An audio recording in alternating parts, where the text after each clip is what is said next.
بسم اللہ الرحمن الرحیم۔ آج کا جو ہمارا لیکچر ہے لیکچر نمبر 15 ہے سیکنڈ ایئر اردو کا، اور جس پیج سے ہم پڑھیں گے وہ پیج نمبر 27 اور پیج نمبر 28 ہے۔ بیٹا لیکچر نمبر 14 میں ہم نے صلاح الدین احمد کا لکھا ہوا سبق پھر وطنیت کی طرف، جو ایک مضمون ہے اور جس کتاب میں شامل ہے، اس کتاب کا نام ہے تصورات اقبال، اس کے اوپر بات کی تھی تھوڑی سی۔ اس سبق کا خلاصہ بہت ہی اہمیت والا ہے، وہ ہم نے کچھ پوائنٹس میں نکالا تھا۔ ابتدائی جو بات میں نے آپ کو بتائی تھی وہ دو اہم باتیں تھیں۔ ایک تھی وحدت ملت۔ وحدت ملت کسے کہتے ہیں بیٹا؟ اس چیز کو یاد رکھنا ہے آپ نے۔ وحدت ملت کہتے ہیں کہ پوری دنیا کے مسلمانوں کا ایک ہو جانا۔ ملت کہیں گے ہم کہ پوری دنیا کے مسلمان ایک ہو جائیں۔ اور ایک ہے تصور وطنیت۔ وطنیت ملت سے جدا ہے۔ وطن ہر ایک جو ہے مسلمان کا وہ ایک نہیں ہے۔ ہم پاکستانی ہیں تو افغانستان کے رہنے والے مسلمان وہ لازمی بات ہے وہ افغانی ہیں، ٹھیک ہے۔ ترکی کے رہنے والے لوگ ترکی ہیں۔ تو اسی طرح مختلف جو مسلمان ہیں وہ مختلف وطنوں کے اندر رہتے ہیں۔ تو تصور وطنیت کیا ہے کہ ایک علیحدہ وطن بنا لینا، مسلمانوں کا ایک علیحدہ وطن بنا لینا۔ اس کے اوپر بات کی تھی۔ اس کے اوپر میں نے اس لیے بات کی بیٹا، یہی آپ کے سبق کا اہم حصہ ہے۔ اس چیز کو آپ نے ذہن میں بار بار دہرانا ہے، وحدت ملت کیا ہے اور تصور وطنیت کیا ہے۔ جب ان دو چیزوں کو آپ سمجھ جائیں گے، آپ کے لیے یہ سبق سمجھنا وہ ہے انتہائی آسان ہو جائے گا۔ دیکھیں بیٹا، میرے لیے آسان تو یہ ہے کہ میں لیکچر دے دوں، میں آپ کو سبق کے اندر بتائی ہوئی جیسے میں نے اس نے لیکچر دیا بات بتا دوں۔ لیکن میں نے بار بار آپ کو یہ کہا، جب میں آپ کے وہ 100 مارکس کے پیپر کو دیکھتا ہوں تو پھر ایک طرف تو مجھے سوچنا پڑتا ہے کہ ہر چیز آپ کے لیے کلیئر ہو جائے، آپ کے نظریات ٹھیک ہو جائیں، آپ کے کنسیپٹس کلیئر ہو جائیں۔ یہ بہت اہم ہوتا ہے بچے کے لیے، کوئی ایسی چیز نہ رہے، بے شک وہ امتحان میں نہ آئے، لیکن ایک طرف جب مارکس کے حوالے سے دیکھا جاتا ہے تو وہ 100 مارکس لازمی بات ہے کس طرح کا پیپر بنتا ہے بورڈ کے اندر، وہ ہم تو نہیں بناتے۔ بورڈ والے کس طرح کا پیپر دیتے ہیں، کہاں سے سوال اٹھا کر دے دیں، تو پھر ہمیں نوٹس کا بھی مطالعہ کرنا پڑتا ہے، کتاب کا بھی مطالعہ کرنا پڑتا ہے، اور وہ چیز آپ کے لیے لانی پڑتی ہے جو آپ کے لیے امتحانی نقطۂ نظر سے انتہائی آسان ہو جائے۔ اور اس لیے آپ کو پتہ ہے بیٹا کہ میں آپ کو ساتھ ساتھ مشقی سوالات، کوئی بھی میں نے ابھی تک مشقی سوال آپ کے جتنے بھی اسباق 3 ہو گئے اس میں سے ابھی تک کوئی سوال ایسا نہیں ہے جو میں نے چھوڑا ہو۔ اور میں نے آپ کو متن کی تشریح کا طریقہ بھی بتایا، اس میں ہم نے وہ پریکٹس بھی کی۔ تو یہ ضروری ہے کہ آپ ان لیکچرز کو جب دیکھتے ہیں تو اس سے پہلے والے لیکچرز کو بھی ذہن میں رکھیں۔ میں نے آپ کو بتایا ہے، یہ باتیں اس لیے بار بار دہراتا ہوں، اہم ہے کہ آپ کی طرف جو میں ایک تصویر بھیجتا ہوں اس بورڈ کی وہ انتہائی اہم ہے۔ مثال کے طور پر لیکچر 14 کی آپ پکچر نکال کر آپ دیکھیں گے تو آپ جیسے ہی دیکھیں گے وہ بورڈ کی پکچر تو آپ کو پورے کے پورے سبق کا خلاصہ وہ انتہائی آسانی سے آپ کے لیے حل ہو جائے گا۔ آپ کو نظر آ جائے گا اوپر 2 پوائنٹس کہ تصور وطنیت کیا ہے اور وحدت ملت کیا ہے، 2 پوائنٹس میں لکھا ہوا۔ اور ابتدائی پوائنٹ یہ آپ کو نظر آئے گا کہ ہندوستان میں پہلے مسلمانوں کے دل جس جذبے سے سرشار تھے وہ وحدت ملت کا جذبہ تھا، پھر وحدت ملت کے جذبے ہی سے تصور وطنیت کا جذبہ ابھرا ہے۔ تو وہ پہلا پوائنٹ یہ آپ کو نظر آ جائے گا کہ وہ کیا ہے۔ وہ سارے پوائنٹس 4 جو 5 جو میں نے لیکچر نمبر 14 میں آپ کو بتائے تھے بیٹا، وہ آپ کے سوال نمبر الف دیکھیں، یہ آپ نے ذہن میں رکھنا ہے۔ اس سبق کے مشقی سوالات 2 طرح کے ہیں۔ جب آپ صفحہ نمبر 30 پر آپ اپنی بک کے صفحہ نمبر 30 پہ دیکھیں تو آپ کو مختصر جوابات تحریر کرنے کے لیے کہا گیا ہے۔ صفحہ نمبر 30 نکالیں، درج ذیل کے مختصر جوابات دیں۔ اس میں آپ کو نظر آئے گا الف، بے، جیم، دال، ہے، واو، زے اور ہے، ٹھیک ہے۔ تو یہ 1 2 3 4 5 6 7 8 جو ہیں آپ کو سوال دیے گئے ہیں۔ جبکہ آپ صفحہ نمبر 31 پہ جاتے ہیں تو آپ کو نظر آتا ہے درج ذیل سوالات کے مفصل جوابات تحریر کریں۔ اس میں بھی آپ کو 5 سوال دے دیے گئے ہیں، الف، بے، جیم، دال، ہے۔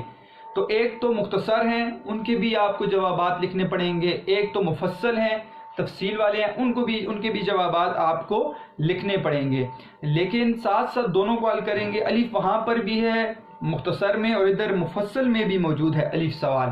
تو یہ آپ نے ذہن میں رکھنا ہے بیٹا کہ یہاں پر دو طرح کے سوالات ہیں اور ہوں گے ایک طرح ہی، یعنی کہ یہ سوالات میں سے مفصل میں سے بھی آپ کے پیپر میں آ سکتا ہے اور مختصر میں سے بھی آپ کے پیپر میں آ سکتا ہے۔ تو جو پوائنٹس میں نے آپ کو بتائے تھے ان پوائنٹ سے آپ کے صفحہ نمبر 31 مفصل جو تفصیل والے سوالات کا سوال نمبر الف مضمون میں مصنف نے کن اہم نکات پر روشنی ڈالی ہے، وہ جو میں نے آپ کو لیکچر نمبر 15 دیا تھا اس سے پچھلا، اس میں جو خلاصے کے پوائنٹس بتائے تھے وہ پوائنٹس اسی جو ہے سوال کو حل کرتے ہیں۔ تو خلاصہ بھی حل ہو گیا اور سوال نمبر الف مفصل کا بھی ہمارے پاس حل ہو گیا ہے۔ آج ہم نے کتنے سوال حل کرنے ہیں بیٹا، اس کو ذہن میں رکھنا ہے۔ آج کا سبق جو ہم پڑھیں گے پیج نمبر 27 28 سے عبارت پڑھیں گے سبق کی، ٹھیک ہے، اور اس عبارت کے پڑھتے ہوئے 7 معروضی سوالات دیکھنے ہیں ایک حصہ۔ دوسرا حصہ ہم نے فرہنگ کو نکالنا ہے، مشکل الفاظ کے معنی اور مشکل جو چیزیں ہیں ان کی تشریح دیکھنی ہے ہم نے تاکہ متن کی تشریح آسان ہو جائے۔ تیسرا حصہ ہم نے مشقی سوالات کون کون سے کرنے ہیں بیٹا، تو مختصر جو ہوں گے، ٹھیک ہے، مختصر جو ہیں بیٹا میں نے بلیو مارکر سے لکھا ہے اور اگر کوئی مفصل ہوگا تو میں بلیک یہاں پر لکھ دوں گا، ٹھیک ہے، ذہن میں رکھنا ہے، مختصر بلیو مارکر اور مفصل ہوگا جو وہ بلیک مارکر سے لکھ دوں گا۔ تو جو مختصر سوالات ہیں وہ ہم نے کتنے آج کر لینے ہیں، 2 صفحات میں سے سوال الف ہم نکالیں گے، ایک سوال دال اور ہے مختصر کا یہ نکالیں گے اور ساتھ ہی اس کے اندر ہی جواب ہے سوال نمبر ب مفصل میں سے جو ہے یہاں پر پیج نمبر 31 پر، وہ اسی سوال میں ہے، یعنی کہ ایک تیر سے 3 شکار ہو جائیں گے، ہمارے ان ہیڈنگ سے 3 سوال حل ہو جائیں گے۔ پھر سوال نمبر واو ہم نکالیں گے اور سوال نمبر ہے نکالیں گے، یعنی کہ ان 2 صفحات کے اندر ہمیں 1 2 3 4 5 اور 6 سوال ہمیں ملیں گے۔ 6 سوالات مشقی سوال بڑے ہی اہم ہیں، وہ ہمیں ان 2 صفحات کے اندر نظر آئیں گے اور ایک سوال ہم نے نکال لیا تو اس کا مطلب ہے ہم جو ہے تقریباً 7 سوالات حل کرنے کے قابل ہو جائیں گے انشاءاللہ جب آج اس سبق کو پڑھیں گے۔ تو پھر اس کے بعد بیٹا کچھ سوالات رہ جائیں گے، ان سوالوں کو دیکھ لیں گے اور ساتھ میں آپ کو انشاءاللہ کچھ اشعار بتا دوں گا جو آپ کی متن کی تشریح کے اور آپ کے سوالات کے آخر میں لکھنے کے کام آئیں گے، ٹھیک ہے۔ تو ابھی ہم اس سبق کو شروع کرتے ہیں بیٹا۔ سب سے پہلی بات آپ کو پتہ ہے جو ایک پوائنٹ اوپر لکھایا جاتا ہے وہ آپ نے ذہن میں رکھنا ہے، وہ کیا پوائنٹ ہے، دیکھیں آپ کے نوٹس کے اندر بھی موجود ہوگا اور آپ خود بھی وہ لکھ سکتے ہیں کہ میں نے آپ کو بتایا تھا پہلی چیز کیا رکھنی ہے آپ کو، تصورات اقبال میں شامل مضمون، تصورات اقبال میں شامل مضمون، پھر وطنیت کی طرف میں صلاح الدین احمد نے، تو یہ ذہن میں رکھنا ہے، کیا لکھیں گے ہر سوال سے پہلے، تصورات اقبال میں شامل مضمون پھر وطنیت کی طرف میں صلاح الدین احمد نے، کیا بات، مسلمانوں کے جذبات اور نظریات کو بیان کیا ہے جو پاکستان بننے سے پہلے تھے، یہ پوائنٹ آپ نے لکھ لینا ہے، جذبات اور نظریات کو بیان کیا ہے جو پاکستان بننے سے پہلے تھے۔ تو یہ آپ اس کے ساتھ آپ جو ہے ساری سوالات کے ساتھ یہ اوپر عنوان دے سکتے ہیں اور انہی کے ساتھ آپ سوال کی ابتدا پھر آپ اگلی ہیڈنگ دیں گے۔ تو ایک دفعہ دوبارہ دہرا دیتا ہوں، تصورات اقبال میں شامل مضمون پھر وطنیت کی طرف میں صلاح الدین احمد نے مسلمانوں کے جذبات اور خیالات کو بیان کیا ہے جو پاکستان بننے سے پہلے تھے، ٹھیک ہے۔ تو ضروری ہے کیونکہ ہم پھر وطنیت کی طرف پڑھ رہے ہیں۔ اب بیٹا سبق کو شروع کرنے سے پہلے اس بات کو سمجھ لیں، یہ جو عنوان ہے پھر وطنیت کی طرف، ٹھیک ہے، اس کا مطلب ہے پھر وطنیت کی طرف کا مطلب ہے اس سے پہلے مسلمان کس طرف تھے، ملت کی طرف تھے، یعنی ملت سے وطنیت تک کا سفر، اس چیز کو بیان کیا ہے اس مضمون میں کہ ملت سے وطن تک کا سفر کیا ہے، کہ مسلمان ہندوستان کے اندر موجود ہیں ابھی جو ہے وہ علامہ اقبال نے اپنا تصور پیش نہیں کیا، علادہ ملک ہونے کا بھی خواب نہیں دیکھا، تو اس سے پہلے مسلمان کیا سوچتے تھے؟ یہی سوچتے تھے کہ پوری دنیا کے مسلمان ایک ہو جائیں، لیکن وہ کیا تھا؟ وہ ایک خواب تھا، ٹھیک ہے، اس کی تعبیر پوری نہ ہو سکی، وہ تعبیر نظر نہیں آ رہی تھی کہ وہ خواب پورا ہو۔ تو پھر مسلمانوں نے یہ چاہا کہ کیوں نہ ایک علادہ ملک قائم کر لیا جائے جس کے اندر مسلمانوں کو مذہبی آزادی ہو، معاشرتی آزادی ہو، جغرافیائی آزادی ہو، ہر اعتبار سے مسلمان آزاد ہوں، اور پھر اس آزادی کو حاصل کرنے کے بعد مسلمان جو ہیں وہ پاکستان کے رہنے والے مسلمان پوری دنیا کے ملت کو ایک کرنے والے بن جائیں، پوری دنیا کے مسلمانوں کو ایک کرنے والے بن جائیں۔ یہ جو اصل تصور ہے پاکستان کا، اس لیے حاصل کیا گیا۔ تو آپ کو تھوڑا سا جو ہے بیٹا، آپ کو تھوڑی بات سمجھ آ گئی ہوگی سبق سے پہلے جو میں نے دہرا لی دوبارہ۔ تو اب دیکھتے ہیں بیٹا، سبق کی طرف آتے ہیں۔ آپ نے اپنی کتابوں کی طرف نگاہ کرنی ہے، بیچ میں کچھ مشکل چیزیں ہیں، لیکن جو پوائنٹس میں نے آپ کو بتائے ہیں اگر آپ ان کو سمجھ جائیں تو انتہائی آسان آپ کے لیے سبق ہو جائے گا۔ وہ پوائنٹس ذہن میں رکھنے ہیں، مشکل چیزیں ہیں اس کو ہم دیکھ لیں گے، ٹھیک ہے، نوٹس کے اندر بھی دیکھ لیں گے تاکہ آپ کے لیے، کیونکہ نوٹس ہوتے ہیں سامنے، کل کے دن آپ کے لیے آسانی ہو، اور پھر ہم اس چیز کو حل کر لیں گے۔ تو پھر وطنیت کی طرف پہلا بیٹا ابھی یہاں سے سوال بھی شروع ہوگا، اور پہلی لائن میں پڑھ رہا ہوں، پاکستان کے قیام سے پہلے، یہاں سے آپ کا بیٹا بڑا ہی اہم سوال شروع ہوتا ہے، سوال نمبر الف، ٹھیک ہے، اس کو پہلے دیکھ لیں تاکہ آپ کو پڑھتے ہوئے سوال کی سمجھ بھی آ جائے۔ مختصر جوابات والا صفحہ نمبر 30، پہلا سوال نمبر الف، پاکستان کے قیام سے پہلے اسلامیانی ہند کے دل کس جذبے سے سرشار تھے؟ سرشار کہتے ہیں بھرے ہوئے۔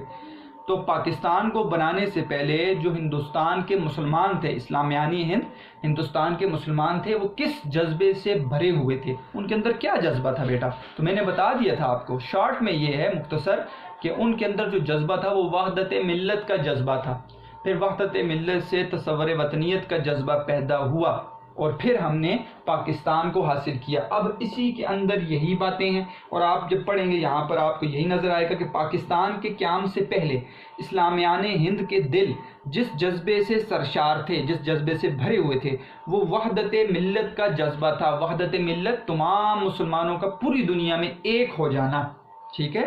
اور اگرچہ اس جذبے نے ہمارے فکر و شعور سے، ہمارے خیالات سے، فکر و شعور کسے کہتے ہیں؟ ہمارے ذہن سے، ہمارے خیال سے وطنیت کو یکسر مٹا دیا تھا، یعنی ایک علادہ ملک حاصل کرنے کے جذبے کو بالکل مٹا دیا تھا، کیونکہ ذہن میں یہی چل رہا تھا مسلمانوں کے کہ ہم پورے پاکستان کو تو حاصل نہ کریں، پورے عالم کے مسلمان ایک ہو جائیں، تو پھر وطن کا جذبہ تو دل میں موجود نہیں رہے گا۔ تو اسی جذبے کی وجہ سے کہتے ہیں، اچھا جو بات مولانا صلاح الدین کر رہے ہیں بیٹا، بعض چیزوں سے ہمیں اختلاف بھی ہو سکتا ہے، وہ اپنی نسبت کی وجہ سے، اپنی ایک ذاتی رائے ہو سکتی ہے۔ تو جتنے بھی ہم ادیبوں کو پڑھتے ہیں، جتنے شعراء کو پڑھتے ہیں، اب اختلافی بات میں ذکر نہیں کر سکتا استاد کے ہونے کے تحت، کیونکہ وجہ یہ ہے کہ بعض چیزوں کو اختلاف پہ کریں گے تو آپ کو سمجھ نہیں آئے گی، ٹھیک ہے۔ تو اس لیے ذہن میں رکھنا ہے کہ میں کوشش کرتا ہوں کہ ہر شاعر کے شعر کو، ہر سبق کو اس اعتبار سے پڑھا جائے کہ میں پوری طرح ان کا حامی ہو جاؤں، یعنی میں ان کے باتوں کو آپ کو پہنچانے والا بن جاؤں تاکہ آپ کو سبق کی سمجھ آ جائے، ٹھیک ہے۔ اگر میں اس چیز کو بیان کروں جو اختلافات ہیں تو پھر آپ کو سبق کی سمجھ نہیں آئے گی۔ تو اس لیے ذہن میں رکھنا ہے کہ وہ صلاح الدین احمد کہتے ہیں کہ تاریخ کہتے ہیں ہمارے فکر و شعور سے وطنیت کو یکسر مٹا دیا، لیکن یہی جذبہ بالآخر ہمارے قومی وطن کے قیام کا باعث بنا۔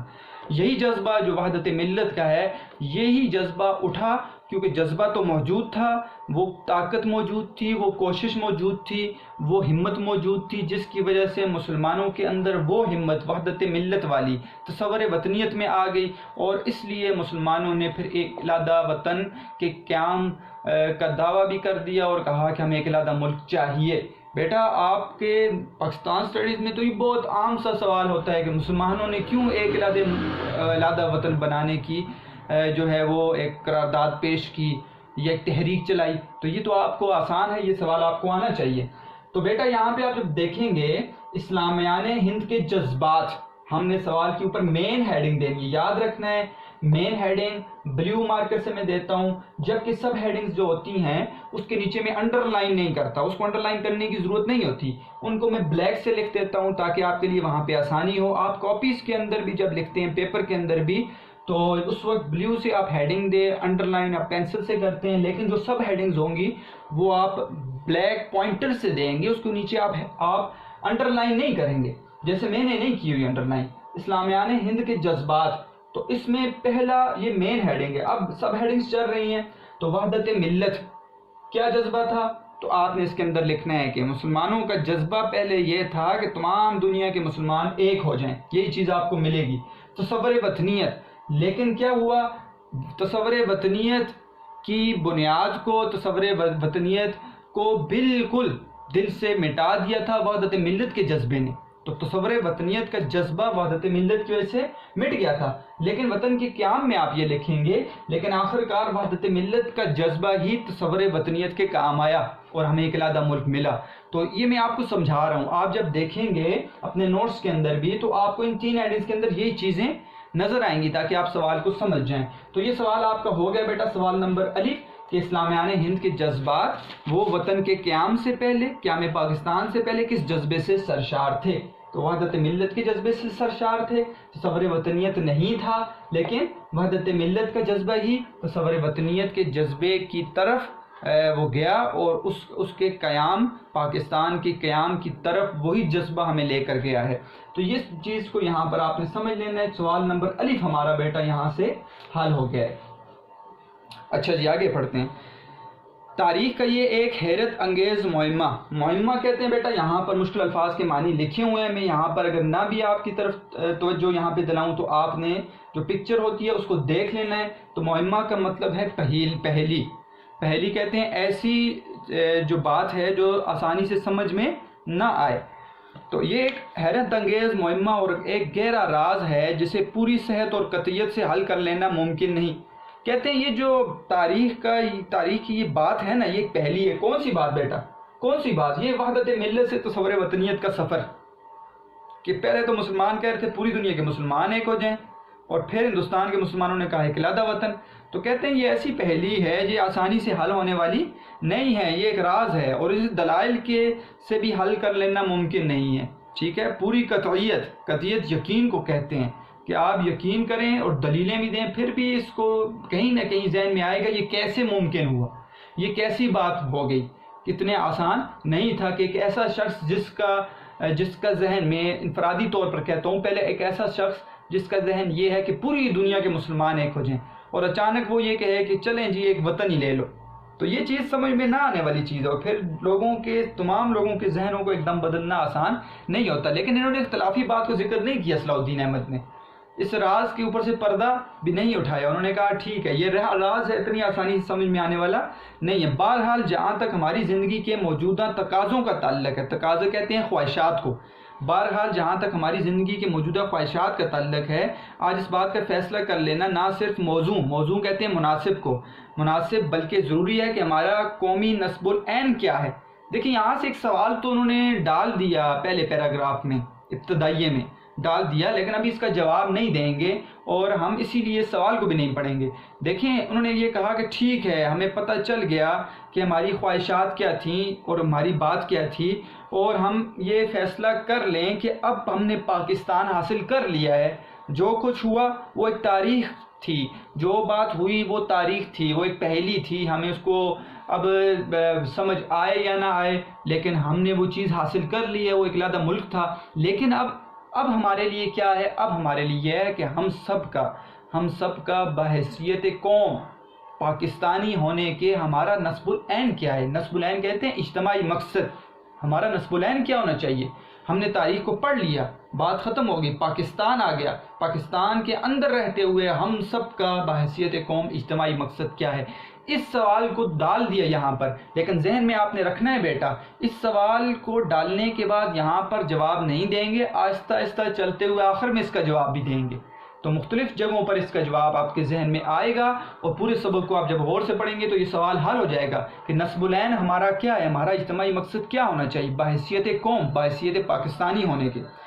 یا اس کے حصول کا سیدھا راستہ کون سا ہے، اور ہماری وطنیت اور ملت اس کی کس حد تک معاون کہتے ہیں مددگار یا مخالف ہو سکتی ہے۔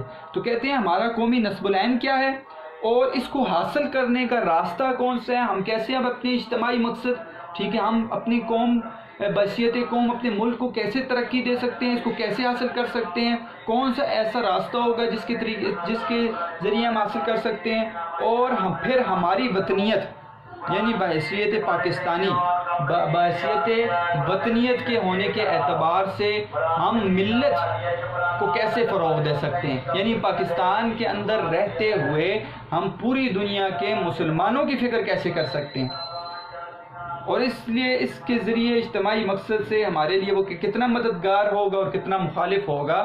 مطلب آسان یہی ہے بیٹا کہ ہم پاکستان حاصل کر لیا تو ہم پوری دنیا کے مسلمانوں کو کیسے اکٹھا کر سکتے ہیں۔ وہ جو ایک خواب تھا جو اقبال نے دیکھا تھا، اور مختلف لوگوں کا ذکر آئے گا جنہوں نے دیکھا تھا کہ پوری دنیا کے مسلمان ایک ہو جائیں۔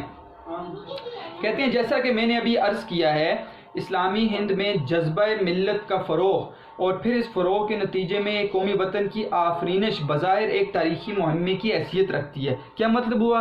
صلاح الدین احمد کہتے ہیں کہ میں نے ابھی یہ بات کی ہے کہ اسلامی ہندوستان کے مسلمانوں میں جذبہ ملت تھا، وحدت ملت کا جذبہ تھا، اور اس کو فروغ کہتے ہیں ترقی کے نتیجے میں ایک قومی وطن کی پیدائش، آفرینش کہتے ہیں پیدائش کو، بظاہر یہ ایک تاریخی مہمے کی حیثیت رکھتی ہے۔ یعنی وحدت ملت سے، اسی بات کو دوبارہ دہرایا، وحدت ملت سے قومی وطن کا بن جانا، اس کی آفرینش، اس کی پیدائش ہو جانا، کہتے ہیں یہ ایک تاریخی مہمہ ہے، یہ ایک ایسی بات ہے جو سمجھ میں آسانی سے نہیں آئے گی۔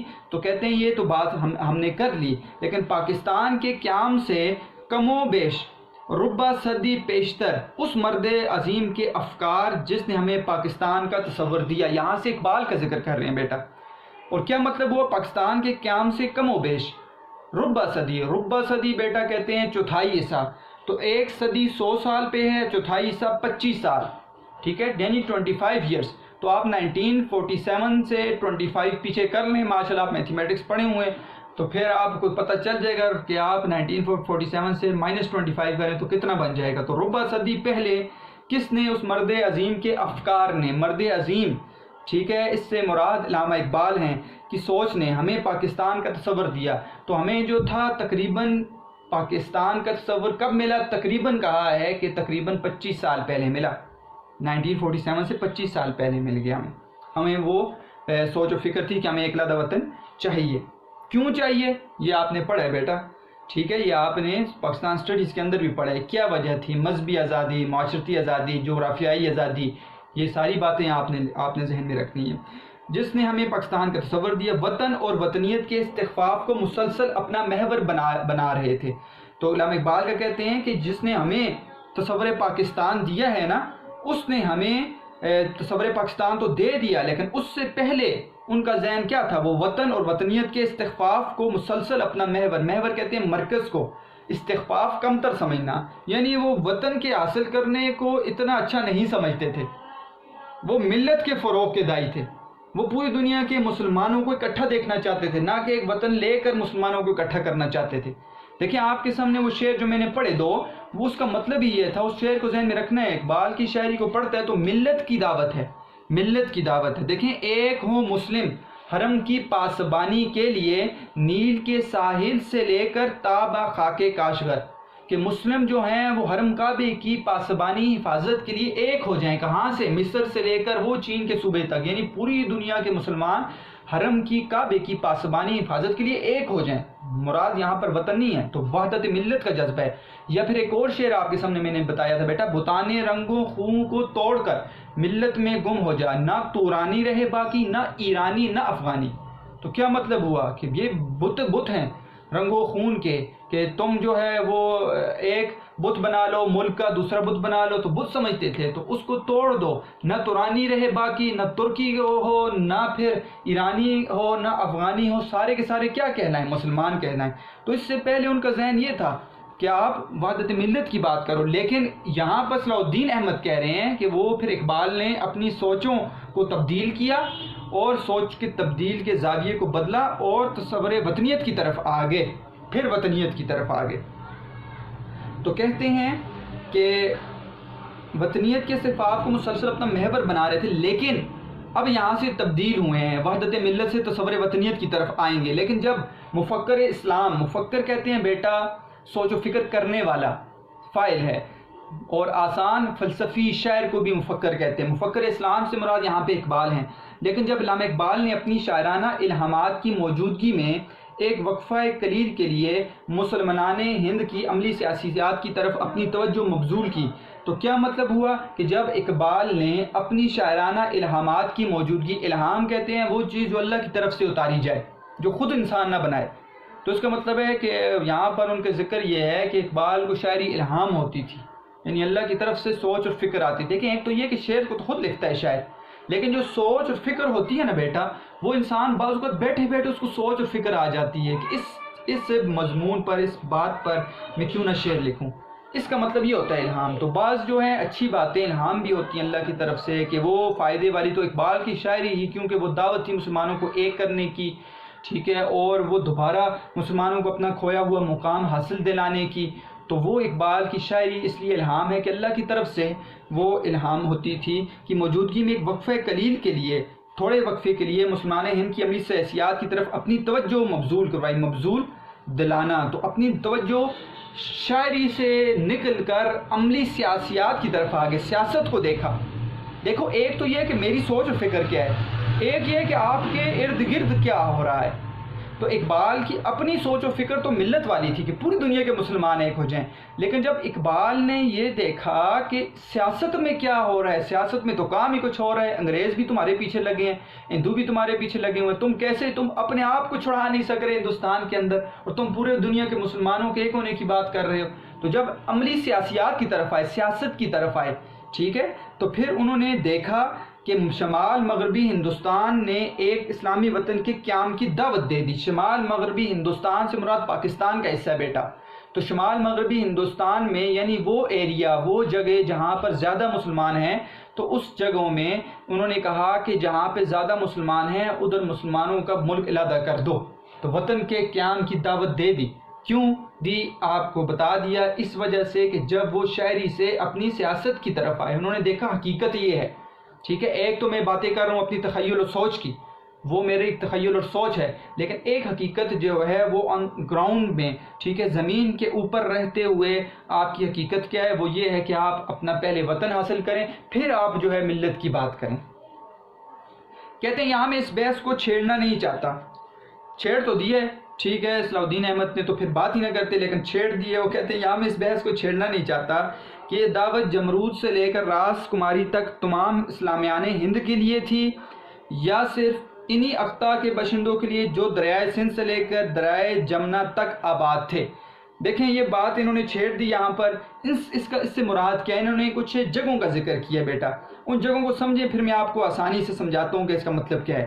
کہتے ہیں کہ اس بحث کو چھیڑنا نہیں چاہتا، یہ دعوت جمرود سے لے کر راس کماری تک تمام اسلامیان ہند کے لیے تھی، یعنی جمرود سے مراد بیٹا پشاور سے لنڈی کوتل، یہاں پہ میں نے لکھا ہے پشاور سے لنڈی کوتل کے درمیان کا قبضہ جو خیبر پختونخوا، ٹھیک ہے، اور یہ خیبر ایجنسی کا ایک شہر ہے جمرود، مراد خیبر پختونخوا کا علاقہ ہے، یہاں سے لے کر راس کماری تک۔ راس کماری بیٹا جو ہے نا بھارت کے انتہائی جنوب میں خشکی ہے، اس کے بعد بیٹا بحر ہند شروع ہو جاتا ہے اور سری لنکا کا ملک وہاں سے شروع ہو جاتا ہے۔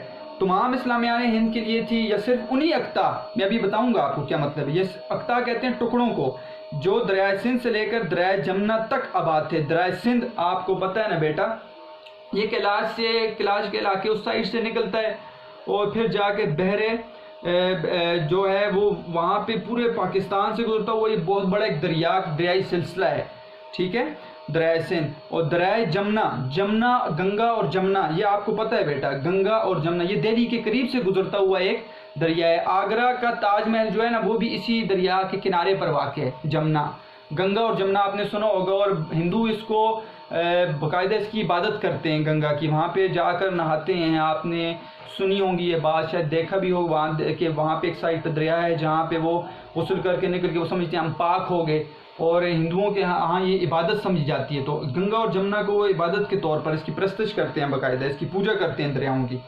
اب دیکھیں یہ دو جو حصے ذکر کیے، جمرود سے لے کر راس کماری اور درائے سندھ سے درائے جمنا، اس سے مراد کیا ہے؟ کہتے ہیں کہ یہ بات میں نہیں چھیڑنا چاہتا کہ کیا یہ دعوت جمروز سے راز کماری مراد ہے پورا ہندوستان؟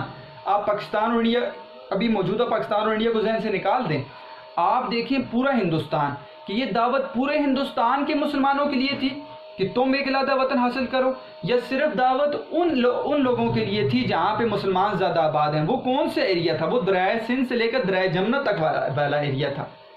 ٹھیک ہے، بات کو سمجھے. دیکھیے مسلمانوں نے یہ کہا تھا، تصور پیش کیا تھا اقبال نے، کہ ان ایریا میں، ان جگہوں میں جہاں پر مسلمان زیادہ ہیں، ٹھیک ہے، مسلمان زیادہ آباد ہیں، ہمیں ایک وہاں پر ان علاقوں کو علیحدہ کرو، ہمیں ایک علیحدہ ملک دے دو. ٹھیک ہے، پورے ہندوستان کی بات تو نہیں کی تھی. تو کہتے ہیں تو میں اس بحث کو نہیں چھیڑتا کہ یہ دعوت تمام ہندوستان کے مسلمانوں کے لیے تھی، یہ صرف دعوت ان لوگوں کے لیے تھی جہاں پہ مسلمان زیادہ آباد ہیں، تاکہ وہ اٹھیں اور اس دعوت کو لے کر چلیں کہ ہمیں علیحدہ ملک چاہیے.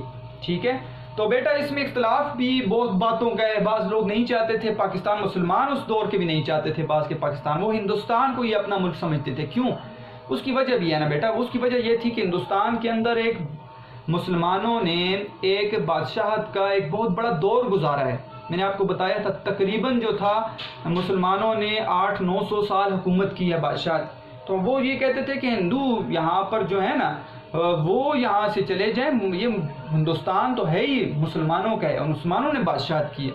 تو ان کے ذہن میں یہ بات نہیں تھی، لیکن اللہ تعالیٰ نے پھر وہ کر کے دکھایا اور وہ ہو گیا کہ مسلمانوں نے کہ جذبے نے ایک علیحدہ وطن حاصل کر لیا. تو اس لیے اس بات کو نہیں چھیڑ رہے کہ وہ لوگ ایسے بھی تھے مسلمان کہ جو نہیں چاہتے تھے کہ علیحدہ ایک مسلمان ملک ہمارے لیے بن جائے. تو کہتے ہیں یہاں پر میں اس بات کو نہیں چھیڑ رہا. کہتے ہیں اور وہ خواب جسے ٹیپو سلطان نے بھی دیکھا اور عبد الحمید ثانی نے بھی دیکھا اور جمال الدین افغانی نے بھی دیکھا اور خود مفکر اسلام علامہ اقبال نے بھی دیکھا، کس کا خواب شرمندہ تعبیر ہونے والا تھا. ٹھیک ہے، کہتے ہیں کہ پھر آہستہ آہستہ مسلمان کیونکہ ایک علیحدہ وطن لینے کے بعد ملت کے بھی داعی ہو سکتے تھے، اور ملت کے جو داعی تھے نا بیٹا وہ کون لوگ تھے؟ وہ آپ کو میں نے اس دن لیکچر میں بتایا تھا. وہ کون سے لوگ تھے؟ وہ لوگ تھے، 4 لوگوں کا یہاں پہ ذکر ہے جن کو یہاں پر میں مشاہیر کہوں گا. مشاہیر سے مراد وہ لوگ ہوتے ہیں جو شہرت یافتہ ہوتے ہیں. مشاہیر شہرت یافتہ یا بزرگ شخصیت جن کو کہا جاتا ہے. یہاں پہ 4 لوگوں کا ذکر ہے. ٹھیک ہے، ان 4 لوگوں نے کیا خواب دیکھا ذہن میں رکھنا ہے. ان 4 لوگوں نے یہ خواب دیکھا کہ پوری دنیا کے مسلمان ایک ہو جائیں. پہلے یہ خواب دیکھا تھا، وحدت ملت کا خواب دیکھا تھا. ان میں ایک جو تھے وہ کون تھے بیٹا؟ وہ سب سے پہلے ٹیپو سلطان تھے. ٹھیک ہے، یہ ٹیپو سلطان جو ہیں یہ ریاست میسور کے حکمران فتح علی خان کے بیٹے ہیں. ٹھیک ہے، 1750 ولادت، 1750 اور 1799 ان کی وفات ہے. انہوں نے انگریزوں کے خلاف ایک مہم شروع کی تھی، لیکن اپنے ہی وزراء اور اپنے ہی لوگوں نے ان کے خلاف جو ہے نا سازشیں اکٹھی کر لیں اور آخرکار ان کو پھر شہید کر دیا گیا. ان کا یہ خواب تھا کہ پوری دنیا کے مسلمان ایک ہو جائیں. دوسرا سلطان عبد الحمید ثانی، ان کی ولادت 1892 ہے، 1842 ہے بیٹا، اور ان کی جو وفات ہے 1909 ہے. یہ بھی ترکی کے، آپ کو پتہ ہے خلافت عثمانیہ اس کے داعی تھے اور یہ بھی چاہتے تھے کہ پوری دنیا کے مسلمان جو ہیں وہ ایک ہو جائیں. ٹھیک ہے، جمال الدین افغانی، ان کی پیدائش 1838 ہے اور ان کی وفات 1897 ہے. یہ بھی ایک افغانستان کے ایک داعی تھے اور میں نے آپ کو بتایا تھا وہ ایک اسلام کے اوپر بات کرنے والے تھے. اپنی تحریروں میں، اپنی تقریروں میں یہ ہمیشہ یہ کہتے تھے کہ پوری دنیا کے مسلمان ایک ہو جائیں. اور چوتھے ہمارے پاس علامہ اقبال ہیں، پیدائش 1838 اور وفات 1877. تو اقبال بھی یہی چاہتے تھے کہ پوری دنیا کے مسلمان ایک ہو جائیں. تو بیٹا یہاں سے جو میں نے یہ 4 چیز ذکر کی، آپ کا سوال نمبر ہے بھی حل ہو جاتا ہے. سوال نمبر ہے ٹیپو سلطان، عبد الحمید ثانی، جمال الدین افغانی، علامہ اقبال کس مشترک تصور کے مبلغ تھے؟ تو یہ 4 مشاہیر جو میں نے ذکر کیا آپ کے نوٹس کے اندر بھی لکھا ہے کہ وہ کون سے تھے اور مشترک تصور ان کا کیا تھا. مشترک تصور ان کا یہ تھا کہ پوری دنیا کے مسلمان ایک ہو جائیں. تو یہاں پر بھی اس چیز کا ذکر ہے. ٹھیک ہے، کہ جیسے وہ خواب جیسے ٹیپو سلطان نے بھی دیکھا تھا، کون سا خواب؟ پوری دنیا کے مسلمان ایک ہو جائیں. اور عبدالحمید ثانی نے بھی دیکھا تھا، جمال الدین افغانی نے بھی دیکھا تھا، اور خود مفکر اسلام علامہ اقبال نے بھی دیکھا تھا. کس کا خواب شرمندہ تعبیر ہونے والا تھا؟ کس کا خواب پورا ہونے والا تھا؟ لیکن ایک بات بالکل صاف اور ظاہر ہے، عیاں ہے کہ اس میں کسی شک و شبہ کی گنجائش نہیں کہ ملت اور مقاصد ملت کے امکانات فروغ کے سلسلے میں جب شاعر مشرق نے جذبات سے افکار کی طرف انحراف کیا، جذبات سے مراد اپنی شاعری ہے، اور افکار کی طرف یعنی کہ وطن کی طرف، سوچ و فکر کی طرف آئے، تو ایک تو ان کا جذبہ تھا ملت کا کہ پوری دنیا کے مسلمان ایک ہو جائیں، اور ایک ان کا یہ تھا سوچ میں یہ آیا کہ کیسے ہم ارادہ وطن حاصل کر لیں. تو اس لائن سے مطلب یہ ہے کہ جب علامہ اقبال وحدت ملت سے تصور وطنیت کی طرف آئے تو انہیں کیا نظر آیا؟ تو اسے مومن کی ترک تازی کے لیے اس جہاں کی وسعتیں اور اس کے سفینے کے سفر کے لیے بحر امکان کی ناپید کناریاں بیکار اور بے معنی نظر آئیں.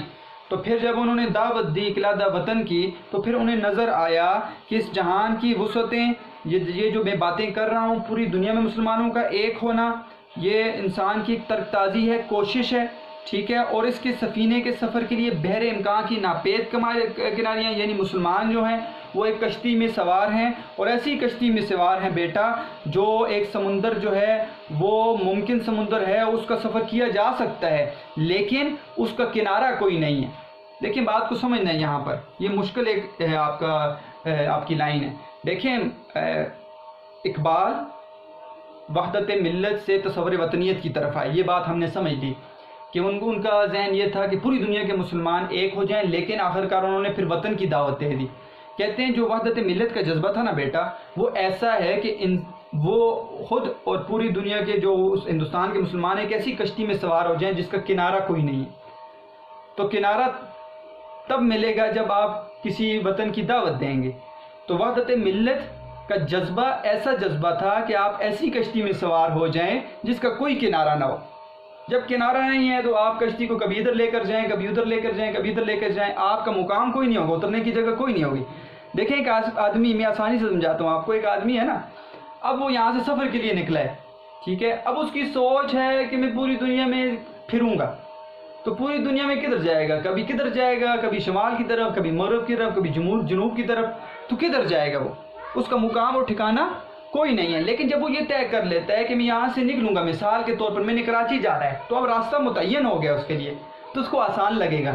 تو اسی طرح علامہ اقبال کی جو سوچ تھی وہ اچھی سوچ تھی وحدت ملت کی کہ پوری دنیا کے مسلمان اکٹھے ہو جائیں، لیکن وہ ایسی تھی کہ وہ سمندر میں اس کشتی کی طرح تھی کہ جس میں آپ سوار ہوگے اور اس کا کنارہ کوئی نہیں ہے، آپ ڈھونڈتے رہیں گے. پھر کنارہ حاصل کرنے کے لیے انہیں وطن کی دعوت دینی پڑی. اب آپ بات کو آسانی سے سمجھ جائیں گے. تو ان کو بیکار اور بے معنی نظر آئی کہ اس طرح تو میں کچھ بھی حاصل نہیں کر سکوں گا.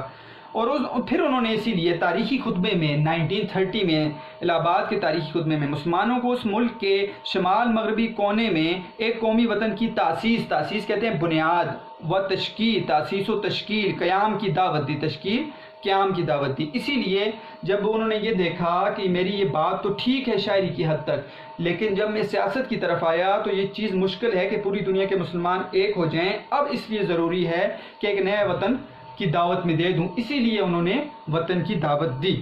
شاعر کیا ہوئے؟ علامہ اقبال آسمان کی بلندیوں سے اور وسعتوں سے اتر کر زمین کے تنگ ٹکڑے کی حدود میں ملت اور اس کے مفاد کو محصور و محدود کرنے پر نہ صرف آمادہ ہو گیا بلکہ اسی میں اس کی نجات بھی نظر آئی. دیکھیں شاعر جو تھا وہ کہتے ہیں آسمان کی بلندیوں میں پرواز کر رہا تھا. کیا مطلب؟ وہ وحدت ملت کو تلاش کر رہا تھا، لیکن آخرکار وہ زمین پر جب انہوں نے حقیقت کو دیکھا تو زمینی حقیقت کچھ اور تھی. تو پھر آخرکار وہ اس کے مفاد کو محصور و محدود کرنے پر، یعنی کہ اپنے فائدے کو تنگ کرنے پر اور زمین کے ایک چھوٹے سے ٹکڑے پر آمادہ ہو گیا. پوری دنیا کو حاصل کرنا مشکل تھا، وہاں پہ مسلمانوں کو اکٹھا کرنا مشکل تھا. آخرکار اس چیز پر آمادہ ہو گئے کہ کیوں نہ ایک ملک حاصل کر لیا جائے، وہ ملک جہاں پہ مسلمان اکثریت میں واقع ہیں. تو اسی میں اس کو نجات نظر آئی، اسی میں ان کو فائدہ نظر آیا آخرکار. اور پھر انہوں نے دیکھ لیا کہ فائدہ اسی میں ہے کہ آپ ایک علیحدہ وطن لیں اور پھر وطن کے حاصل کرنے کے بعد آپ اسلام کی بات کریں، آپ پورے مسلمانوں کے اکٹھے ہونے کی بات کریں. تو بیٹا یہاں پر آپ کو سوال نمبر ہے اور سوال نمبر بے، یہاں سے آپ کا حل ہو جاتا ہے. دیکھیں بہت آسان ہے تینوں سوال اب آپ کے لیے. سوال نمبر دال کیا ہے؟ ہمیں پاکستان کا تصور کس نے دیا؟ یہ تو آسان ہے، علامہ اقبال نے دیا. سوال نمبر ہے کیا ہے؟ اقبال نے مسلمان ہند کی عملی سیاسیات کی طرف اپنی توجہ کیوں مبذول کروائی؟ اس لیے مبذول کروائی کہ عملی سیاسیات کی طرف الہامات سے ہٹ کر سیاست کی طرف اس لیے آئے کہ کیونکہ ان کو نظر آیا کہ وہ جو چیز میں بیان کر رہا ہوں وہ حاصل نہیں ہو سکتی، وہ میرا ایک خواب ہے، ٹھیک ہے، اس کو پورا کرنا مشکل ہے. تو پھر سیاست کو دیکھا تو سیاست میں مسلمانوں کے جو وہاں پہ حالات تھے وہ کچھ اور تھے، تو کہا اس وقت تو حالت ہی ایسی ہے کہ کیوں نہ پاکستان کو حاصل کیا جائے. ٹھیک ہے، یہ دو سوال. اور تیسرا سوال، سوال نمبر بے، یہ جو میں نے آپ نے بلیک میں لکھا ہے یہ مفصل والا ہے. پاکستان کا قیام بر صغیر کے مسلمانوں کے لیے کیوں ضروری تھا؟ کیوں ضروری تھا بیٹا؟ یہاں پہ وجہ لکھنی ہے، تصور پاکستان لکھنا ہے. اب یہ تینوں آپ کے لیے آسان ہو گئے. تصور پاکستان کس نے دیا؟ علامہ اقبال نے دیا. وجہ کیوں ہے بیٹا؟ وجہ یہاں پر بیان کی گئی اور آسان وجہ ہے کہ اس کی وجہ یہ تھی کہ ایک تو پہلی وجہ کہ وحدت ملت کا حصول مشکل تھا، اسی لیے اقبال نے تصور وطنیت کو اچھا جانا اور تصور وطنیت کو فروغ دیا اور ایک علیحدہ وطن کے قیام کی دعوت دی. وہ وجہ کیا تھی بیٹا؟ وہ اس لیے تھی کہ مسلمان ہندوؤں کے ساتھ نہیں رہ سکتے تھے. وہاں پر رہتے ہوئے مذہب کے حساب سے، ہمارے تہذیب و ثقافت کے لحاظ سے، ہر اعتبار سے، ہم یہاں تک کہ زبان کے لحاظ سے وہ اپنی ہندی زبان کو فروغ دے رہے ہیں، مسلمان اردو زبان کو فروغ دے رہے ہیں. تو ہر لحاظ سے یہ جان لیا کہ مسلمان اور ہندو وہ اکٹھے نہیں رہ سکتے. اس دو ہیڈنگز کے ساتھ آپ کے نوٹس میں موجود بھی ہے، آپ نے یہ سوال کرنا ہے. تو ہمارا یہاں پہ سوال نمبر دال ہے بے، یہ ایک تیر سے تین شکار، تینوں سوال اسی ہیڈنگز کے ساتھ آپ کریں گے. سوال نمبر الف بھی حل ہو گیا، سوال نمبر ہے بھی حل ہو گیا. مشاہیر آپ نے بیان کرنے ہیں. کون کون سے تھے بیٹا؟ 4 مشاہیر کا ذکر ہے. ٹیپو سلطان، ٹھیک ہے، جمال الدین افغانی اور عبد الحمید ثانی، اور چوتھے اقبال. مشاہیر کا ذکر ہے. ان کا تصور مشترک تصور کیا تھا بیٹا؟ وحدت ملت کا تھا. ٹھیک ہو گیا بیٹا، یہاں تک ہمارے یہ سوال حل ہو گیا. ہم آگے پڑھتے ہیں. آپ کہتے ہیں زمین آخر زمین ہے اور ہمارے تخیل کی 1000 پروازیں، ہمارے آرزوؤں کی 1000 رفتیں بھی اسے آسمان نہیں بنا. دیکھیں حقیقت ہے. زمین سے زمین مراد ہے، حقیقت ہے بیٹا. ایک یہ کہ ہماری سوچ اور فکر آسمان کی بلندیوں کو چھو لے، اچھی بات ہے، سوچ اچھی رکھنی چاہیے، بلند رکھنی چاہیے، لیکن آپ کو حقیقت بھی دیکھنی چاہیے. زمین آخر زمین ہے. حقیقت یہی تھی کہ آپ اس وقت ایک علیحدہ ملک حاصل کر لیں، اور ہمارے تخیل، ہمارے سوچ کی 1000 پروازیں بھی ہماری آرزوؤں کی 1000 رفت کہتے ہیں بلندی کو، اسے آسمان نہیں بنا سکتی. یہ نہیں ہو سکتا کہ آپ کی سوچ بڑی اور آپ آسمان کو چھو لیں گے، مشکل ہو جاتا ہے. تو حقیقت کو دیکھنا چاہیے، اور حقیقت کی دنیا میں ہمیں آسمان سے زیادہ ضرورت بھی زمین کی ہے. ٹھیک ہے، ہمیں جو ہے ریالٹی کو دیکھنا چاہیے، حقیقت کو دیکھنا چاہیے. تو ہمیں آسمان سوچوں کی سے زیادہ ہمیں حقیقت پر آنا چاہیے.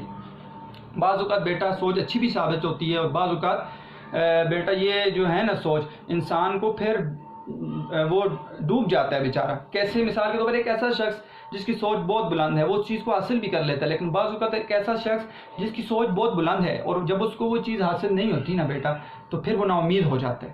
تو اس چیز کو دیکھنا چاہیے کہ سوچ اتنی ہو کہ آپ وہ چیز حاصل کر لیں تاکہ آسمان کی بادشاہ زمین پر قائم ہو. ہمیں زمین کی اس لیے ضرورت ہے کہ ہمیں آسمان کی بادشاہ یعنی اللہ تعالیٰ کی حکمرانی زمین پر قائم کرنی ہے. لا الہ الا اللہ محمد رسول اللہ، اس کلمے کو قائم کرنا ہے. اور اللہ تعالیٰ کی زمین پر اس کے فرمانبردار بندے متصرف، اللہ تعالیٰ کی زمین ہے اور اللہ تعالیٰ کے فرمانبردار بندے سے مراد مسلمان ہیں. متصرف ہو کر یعنی یہاں پر قابض ہو کر اسے اپنا وطن بھی بنائیں، اور اس وطن کی پھر کیا کریں بیٹا؟ حفاظت بھی کریں. اگر ضرورت پڑے تو اپنی جانیں، اپنا مال، اپنی اولاد اس وطن کے لیے کیا کر دیں بیٹا؟ قربان کر لیں. تو حقیقت کو دیکھنا چاہیے. تو اقبال بھی حقیقت کی طرف آئے، اس آسمان سے اتر کر زمین کی طرف آئے تو حقیقت یہ نظر آئی کہ وحدت ملت ایک میرا خواب ہے جو اللہ تعالیٰ پورا کر دیں. تو لیکن مشکل ہے اس دور میں، اور اب اس وقت اس دور میں آسان کیا ہے کہ آپ وطن کو حاصل کریں. اب سوال نمبر 2 یہاں سے بیٹا آخری سوال یہاں سے شروع ہو رہا ہے جو ہم پڑھ رہے ہیں. سوال نمبر 2 مختصر، اقبال کا تصور پاکستان اس کے آفاق گیر تصور ملت سے کیوں نسبت نہیں رکھتا تھا؟ دیکھیں بیٹا پہلے بات کو سمجھنا ہے. لکھا ہے اقبال کا تصور پاکستان اس کے آفاق گیر تصور ملت سے کیوں نسبت نہیں رکھتا تھا. دیکھیں 2 تصور ہے نا، میں نے آپ کو بتا دیا وہی بات ہے. ایک تصور پاکستان سے مراد تصور وطنیت ہے، اور ایک ہے تصور ملت سے مراد وحدت ملت ہے. تو دونوں کو آپس میں اگر ملائیں تو دونوں کی نسبت نہیں ملتی. کیوں نہیں ملتی بیٹا؟ اس کی وجہ بھی ہے نا. لیکن تصور پاکستان کیا ہے؟ یہاں پہ اس سمجھے تصور پاکستان ہے آپ ایک علیحدہ ملک کو حاصل کریں. تصور ملت کیا ہے؟ پوری دنیا کے اندر مسلمان ایک ہو جائیں. اب ان دونوں کے اندر بے نسبتی کیا ہے؟ دونوں کے اندر بے نسبتی یہ ہے کہ تصور پاکستان میں آپ کو صرف ایک حصہ ملے گا پوری دنیا میں سے، جبکہ تصور ملت میں آپ کو پوری دنیا کی حکمرانی ملتی ہے. تو لازمی بات ہے کہ اسلام بھی یہ کہتا ہے کہ پوری دنیا کے مسلمان اکٹھے ہو جائیں، لیکن اسلام یہ نہیں کہتا کہ آپ ایک علیحدہ وطن نہ بنائیں. ٹھیک ہے، کیونکہ میں نے آپ کو اس میں خلاصے میں بتا دیا تھا کہ جب نبی علیہ الصلوۃ والسلام نے دعوت دی، اور وہ دعوت صرف عرب کے لیے نہیں تھی، وہ پوری دنیا کے مسلمانوں کو مسلمان کرنے کے لیے تھی لوگوں کو، اور کہا صحابہ کو کہ آپ پھیل جائیں دنیا کے ہر خطے میں. تو وہ دنیا کے ہر خطے میں پھیلے، اور جس وقت پھیلے بیٹا تو پھر لازمی بات ہے وہاں پر مسلمان لوگ کلمے کی دعوت سے مسلمان ہوئے اور انہوں نے اپنا وطن بنایا. تو اسلام اس طرح پھیلے. تو ہم یہ نہیں کہہ سکتے کہ پوری دنیا عرب بن جائے، کہ پوری دنیا ایک وطن بن جائے، ایسے نہیں ہو سکتا.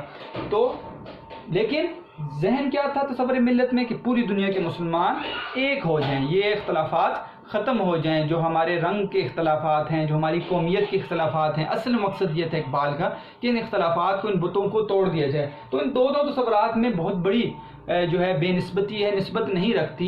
ایک طرف تو آپ کو پوری دنیا کے اکٹھے ہونے کی بات کی جا رہی ہے، اور ایک طرف آپ کو علیحدہ وطن کی دعوت دے رہی ہے. تو دونوں کی بے نسبتی ہے. لیکن کیا ہوا لیکن یہ ہوا کہ اسی تصور سے، تصور ملت سے آپ کو تصور پاکستان ملا ہے، اور آپ پاکستان میں رہتے ہوئے تصور ملت کی بھی بات کر سکتے ہیں. تو یہاں سے آپ کو یہ سوال سمجھ آ گیا. اب اس کو پڑھتے ہیں. اقبال نے جب ہمیں پاکستان کا تصور دیا تھا تو بلا شبہ اس میں کوئی شک نہیں ہے، اس کے آفاق گیر پوری دنیا کے تصور ملت سے کوئی نسبت نہیں رکھتا تھا. نسبت نہیں تھی. ایک طرف تو پوری دنیا کا تصور اور ایک طرف چھوٹا سا ٹکڑا پاکستان کا. لیکن اس کی رجت، لیکن کہتے ہیں علامہ اقبال نے اس طرف واپسی کی ہے، تصور ملت سے تصور وطنیت کی طرف آئے ہیں. یہ ایک حقیقت پرستانہ رجت تھی، یہ تسلیم کرنے والی بات تھی. پرستانہ تسلیم کرنا. ملت اسلامیہ ہند کو اپنے تحفظ اور اپنے فروغ کے تقاضے پورے کرنے کے لیے ایک علیحدہ ملک کے آگے مشکل ہے. تو میں آسان کرتا ہوں پہلے تاکہ آپ کو آسان کہ ملت اسلامیہ کو اپنے تحفظ کے لیے اور اپنی باتوں کو پورا کرنے کے علیحدہ ملک کی ضرورت تھی. اب مشکل چیز پڑھتے ہیں. ملت اسلامیہ ہند کو اپنے تحفظ اور اپنے فروغ کے تقاضے پورے کرنے کے لیے کسی بحر بے پایاں ایسا سمندر جو بہت گہرا ہوتا ہے، یا کسی آسمان بے کراں، آسمان ایسا آسمان جس کا کوئی کنارہ نہیں. آسمان کا کوئی کنارہ نہیں. آپ جدھر جائیں گے آپ کو نظر یہ آئے گا کہ آسمان اس کنارے پہ واقع ہے.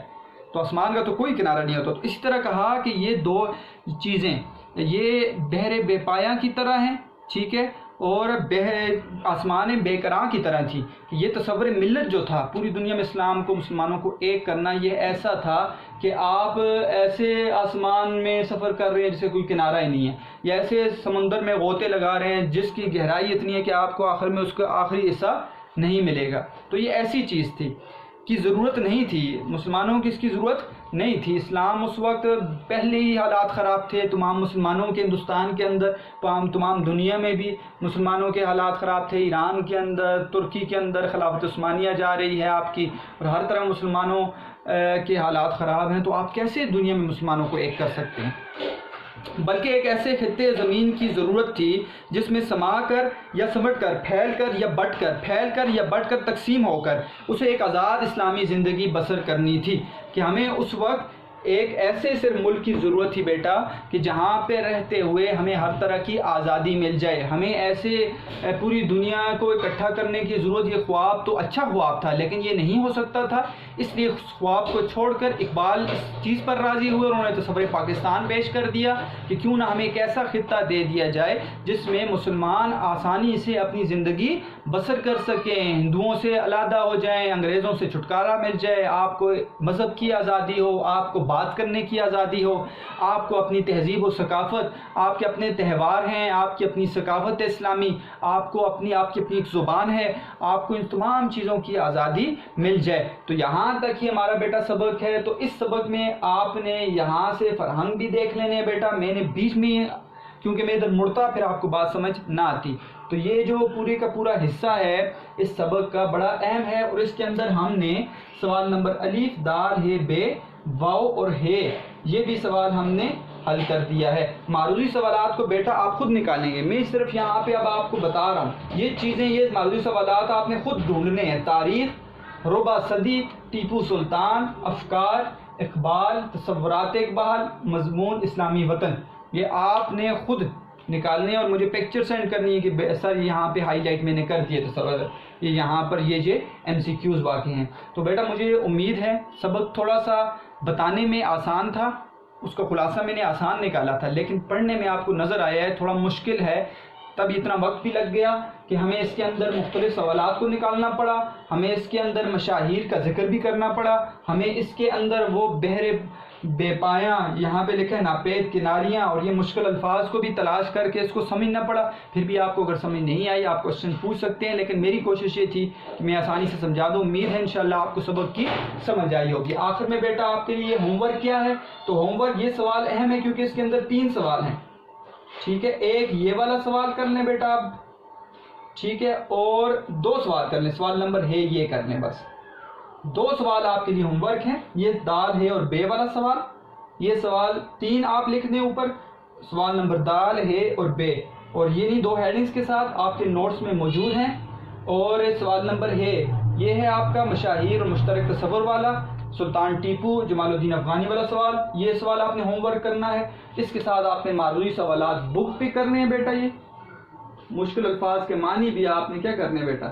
بک پہ کرنے ہیں. بک کی پکچر اور اپنے نیٹ کاپیز کی پکچر آپ نے نکال کر میری طرف بھیجنی ہے. یہ بیٹا آپ کے انشاءاللہ آپ کو خود محسوس ہو رہا ہوگا سیکنڈ ایئر کتاب کوئی گپ شپ نہیں ہے، اردو کی مشکل ترین ایک کتاب ہے. ایک تو یہ ہے کہ پیپر کے اعتبار سے لوگ کہتے ہیں آسان ہے نمبر، لیکن پڑھنے کے اعتبار سے، بتانے کے اعتبار سے نظمیں پڑھیں گے اتنی مشکل ہیں، اور اس کے اندر کیا ہے انسان دیکھتا ہے تو پھر اس کو خود کہتا ہے کہ بچے کہتے ہیں اردو آسان ہے. اردو آسان نہیں بیٹا، اردو بہت مشکل ہو جاتی ہے.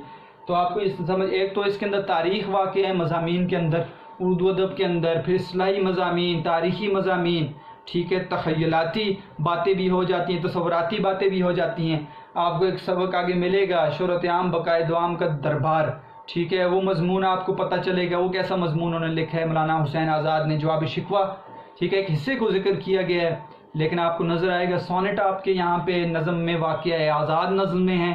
آزاد نظموں کو سمجھنا، یہ ایک علیحدہ ایک ہے. غزلیں، جدید غزلیں، ٹھیک ہے، علامہ اقبال کی غزل نظر آئے گی، فیض احمد فیض کی غزل نظر آئے گی، احمد ندیم قاسمی کی، شکیب جلالی کی، ٹھیک ہے، ناصر کاظمی کی، ان کی غزلیں آپ کو نظر آئیں گی. تو ایک مشکل آپ کی بک ہے، بڑی بک ہے، اور اس کو سمجھنا بھی تھوڑا مشکل ہے. لیکن بیٹا آپ جب اس کو حل کر رہے ہیں ابھی آہستہ آہستہ تو آپ کو سمجھ آتی ہوگی کہ میری یہ کوشش ہے کہ آپ کی کتاب بالکل آپ کے لیے مکمل طور پر حل ہو جائے، مکمل طور پر. یہ کل کو آپ کہیں پر آپ کے ذہن میں نہ ہو، اور ادب سے آپ کو ایک تو واقفیت بھی ہو جائے اور ادب سے آپ کو لگاؤ پیدا ہو جائے، اردو ادب سے آپ کو لگاؤ پیدا ہو.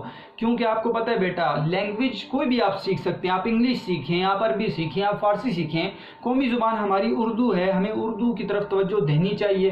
اردو کے لکھنے میں، اردو کے پڑھنے میں، بولنے میں بہت بڑے مسائل ہیں، ٹھیک ہے. اور ایسے ایسے تلفظ بھی ہیں نا بیٹا جو ہم اساتذہ بھی جو لوگوں سے سن کے اس کو غلط ہم اگر صحیح کہتے ہیں تو بچہ سمجھتا ہے سر جو ہے وہ غلط کہہ رہے ہیں. مثال کے طور پر اہم ہم کہتے ہیں، اہم لفظ ہے تو ہم اہم کہیں، اہم کہیں تو آپ یہ سمجھ رہے ہوتے ہیں سر غلط بول رہے ہیں. لفظ اہم ہے، ٹھیک ہے، اہمیت ہے، اور ہم اہمیت پڑھ رہے ہوتے ہیں الف کے زیر کے ساتھ، تو پھر آپ یہ سمجھ رہے ہوتے ہیں کہ سر غلط پڑھ رہے ہیں. تو ہم لوگوں سے سن کے اور ابتدائی طور پر بولنے میں اتنی غلطیاں آ گئی ہیں کہ ہم اسے اچھا سمجھ رہے ہیں، ہم تلفظ کے لحاظ سے ٹھیک نہیں کر رہے، ہم جملوں کے لحاظ سے صحیح بات نہیں کر رہے. اور ان چیزوں کی ہمیں بے حد ضرورت ہے بیٹا. کیوں؟ ہمیں کہیں پر اگر انگلش بولنے میں اچھی بات ہے، آپ کو آئے، بہت اچھی بولیں آپ، لیکن اردو بولنے آپ کو کہیں پر ضرورت آتی ہے تو کم از کم اردو ایسی بولیں کہ آپ لگے کہ آپ اردو بول رہے ہیں. ٹھیک ہے، اردو کی آپ ٹانگیں نہ توڑیں اور وہاں پہ غلط الفاظ کا ذکر نہ کریں. ٹھیک ہے، یہ انتہائی ضروری ہے بیٹا. اردو کے ساتھ لگاؤ، اردو کے ساتھ، اردو ادب کے ساتھ. تو اردو ادب میں نے آپ کو بتایا بھی آپ کہیں بھی ساتھ لے کر چل سکتے ہیں. تو بیٹا انشاءاللہ مجھے یقین ہے آپ کو سبق کی بھی سمجھ آئی ہوگی اور ساتھ ساتھ جو مشکل چیزیں ہیں ان کی بھی سمجھ آئی ہوگی۔ یہ ہوم ورک کر کے آپ نے مجھے بھیجنا ہے، جیسے آپ بھیج رہے ہیں میں شاباش پیش کرتا ہوں، دوبارہ ویل ڈن کہتا ہوں بیٹا۔ وہ بچے جو انتہائی اچھا کام کر رہے ہیں، یقین کریں کہ میں اس دن آپ کی کاپیز کے جو آپ شیئر کرتے ہیں وہ میں اپنے جو ہمارا گروپ ہے ہمارے کالج کا اس پہ شیئر کر رہا تھا، لیکن پھر میں نے یہ سوچا کہ کچھ بچوں کے اگر میں کاپیز کو شیئر کر دوں گا، ان کے پیجز کو، تصویروں کو، تو باقی بچے ناراض نہ ہو جائیں، لیکن میرا دل کر رہا تھا، اتنا اچھا کام کیا ہوا تھا بچوں نے، ببل میپس بنائے ہوئے اور زیادہ ہوم ورک دے رہا ہوں، مجھے پتہ ہے باقی آپ کو کہیں پر بھی اردو کا اتنا ہوم ورک شاید نہ مل رہا ہو جتنا میں آپ کو دے رہا ہوں۔ آپ نے شروع میں توبہ بھی کی، آپ نے کہا سر کہ زیادہ سوالات ہیں، میں نے تھوڑے کر دیے، لیکن بیٹا اصل چیز میرا یہ تھی کہ میں گھر کے اندر رہ کر آپ کو اس کمرے کے اندر رہ کر آپ کو حقیقت یہ بتاؤں، میرے پاس کوئی ٹرائی پاڈ سٹینڈ نہیں ہے کہ جس کے اوپر میں موبائل رکھوں، میں نے نہیں لایا۔ ایک گلاس ہوتا ہے، اس گلاس کو پیچھے رکھتا ہوں، آگے موبائل رکھ کے آپ کو میں پڑھا رہا ہوتا ہوں، موبائل آگے ہوتا ہے اس کا۔ تو کوشش یہ کی ہے کہ صرف یہ جذبہ تھا اس میں کہ ایک تو یہ کہ فائدہ ہو، ایک یہ نہیں ہے کہ اتنی محنت کیے کریں اور فائدہ کچھ نہ ہو، دوسرا یہ جذبہ تھا بیٹا کہ آپ گھروں کے اندر رہ کر وہ جو ایک آپ لگاتار ایک وقت گزارتے ہیں، ٹینشن کا دور بھی تھا، اس سے ہٹیں، تھوڑا سا اپنی پڑھائی کی طرف آ جائیں۔ تو یہ اس وقت کی وجہ سے میں نے آپ کو زیادہ کام دیا تاکہ دوبارہ آپ اسی محنت پہ آ جائیں، کہیں سست ہم لوگ نہ پڑ جائیں، ہم لوگ پھر سست ہو جاتے ہیں بہت زیادہ، تو تب آپ کو ہوم ورک زیادہ دیا تھا، یہ حقیقت تھی۔ تو اس کے علاوہ بھی اتنی خوشی ہوتی ہے کہ اساتذہ یقین کریں، بعض تو ایسے ٹیچرز ہیں جن سے میں خود سیکھتا ہوں، ٹھیک ہے، وہ ویڈیوز کو دیکھتے ہیں، وہ کمنٹس کرتے ہیں، وہ بھیجتے ہیں کہ آپ بہترین طریقے سے پڑھا رہے ہیں، تو انسان کو ایک دلی خوشی ملتی ہے۔ ہم تو نالائق لوگ ہیں کہ چلیں اتنی محنت کرتے ہوئے جو اسٹوڈنٹس کہتے ہیں، ٹھیک ہے، مختلف اداروں سے بھی کہہ دیتے ہیں، تو یہ ایک بعض بچوں نے کمنٹس بھی دیے، مجھے علیحدہ میسیجز کیے کہ سر ہمیں فخر ہے اس بات پہ کہ آپ اس طرح پڑھا رہے ہیں، تو یہ میرے لیے بہت بڑی بیٹا یقین کرے بات ہے، ٹھیک ہے۔ ہم تو یہ میں صرف یہ سوچ کیا تھا کس طرح آپ کو اس چیز میں مشغول کیا جائے، تو بیٹا آپ جو محنت کر رہے ہیں میں انتہائی کہتا ہوں، آپ کو شاباش پیش کرتا ہوں اور ویل ڈن بیٹا، آپ کی بہت بڑی ہمت ہے۔ جو بچے باز نہیں کریں، مجھے پتہ ان کے اپنے مسائل ہیں، گھروں کے اندر رہتے ہوئے مشکل ہے، بعض بچوں کے لیے نیٹ کی پرابلم، نیٹ کا علیحدہ پرابلم ہے، ان کا نیٹ نہیں چل رہا ہوتا، وہ کیسے ویڈیوز کو دیکھیں، وہ کیسے ایک علیحدہ موبائل ہے، یہ علیحدہ مسئلہ ان کے لیے ہوتا ہے، تو پھر بھی وہ اپنی طرف سے کوشش کر رہے ہیں، ہوم ورک شیئر کر رہے ہیں۔ ایک ایسے اسٹوڈنٹ بھی ہیں کہ جن کے پاس موبائل نہیں ہے، یقین کریں وہ کوشش کرتے ہیں کہ اپنی والدہ کے والد صاحب کے موبائل سے پکچرز لیتے ہیں، وہ کسی اور اسٹوڈنٹ کو بھیجتے ہیں، وہ اسٹوڈنٹ آگے مجھے ان کا ہوم ورک بھیجتے ہیں، ٹھیک ہے۔ تو ایسے اسٹوڈنٹ بھی موجود ہیں، تو پھر اس جذبے پر تو میں کہتا ہوں واہ واہ کرنی چاہیے بیٹا، ویل ڈن، یہ جذبہ آپ کا کام آئے گا آپ کو آگے چل کر۔ یہ ایسا وقت گزرا ہے ہمارے لیے جو مشکل وقت تھا، لیکن آپ جس طرح محنت کر رہے ہیں تو آپ اس محنت کو جاری رکھیں، انشاءاللہ اللہ تعالیٰ محنت کو ضائع کبھی نہیں کرتے۔ آپ کی محنت پر، آپ کی اس محنت پر اللہ تعالیٰ آپ کو ضرور اجر بھی دیں گے اور آپ کو آپ کا مقام بھی دیں گے۔ تو اسی طرح محنت کرتے رہنا ہے بیٹا، ہٹنا نہیں ہے پیچھے۔ مشکلات آتی ہیں اور مشکلات آتی ہیں اس لیے ان مع العسر یسرا، ٹھیک ہے، بے شک تنگی کے بعد بیٹا آسانی ضرور آتی ہے انسان کے لیے۔ تو کوشش کرنی ہے کہ آپ نے محنت کرنا ہے، تو آپ نے ہوم ورک بھیجنا ہے، اسی طرح محنت کرنا ہے، دعاؤں میں یاد رکھنا ہے۔ اللہ تعالیٰ آپ کو خوش رکھے، آباد رہیں، والسلام۔